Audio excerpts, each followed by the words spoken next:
Presidente do Parlamento Nacional afirma deputado Cira nebeha tudo hahalok la respeito e a plenária se haruka polícia atau hasai husi plenária.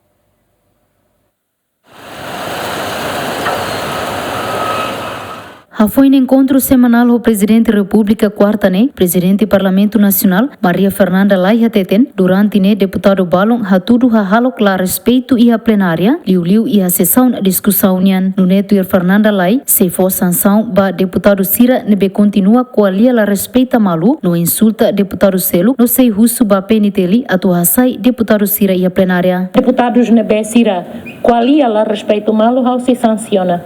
E o bahira kau halo na base deputado Sinarai, ho deputado Antoninho Bianco, se halo sala.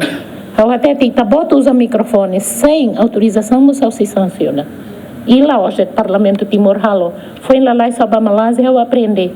Quando lá respeita a Leona, ao belo uso polícia, a Dolores sai deputado e no mal criado e plenário, porque é inaceitável. E foi educação cívica daquela dia feita na população.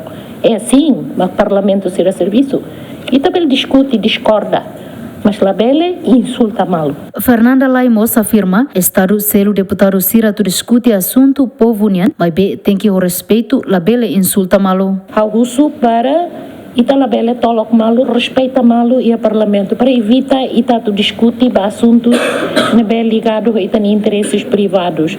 How noi e how da labarak menciona povo silu ita mai para udi discute assuntos povo ninia los ita mai discute malu que governação ida ne halo dia kliu que how noi nessa labarik ya nebe how até tena tu kumalu e liur se iane la bele, how sei la for oportunidade. Banhira mos la respeita malo, how sei a parania intervenção durante dia. Também há milhares de regras para tu sanção para deputado muito embora. Antes nemos Presidente do Parlamento Nacional foi uma sanção para deputada Olinda Guterres, Florentino Ximenes Sinarai, no deputado Antoninho Bianco, hodi bando halo intervenção e a plenária durante Lorong Balon, também considera hatudo halok la respeito. Equipa cobertura GMN.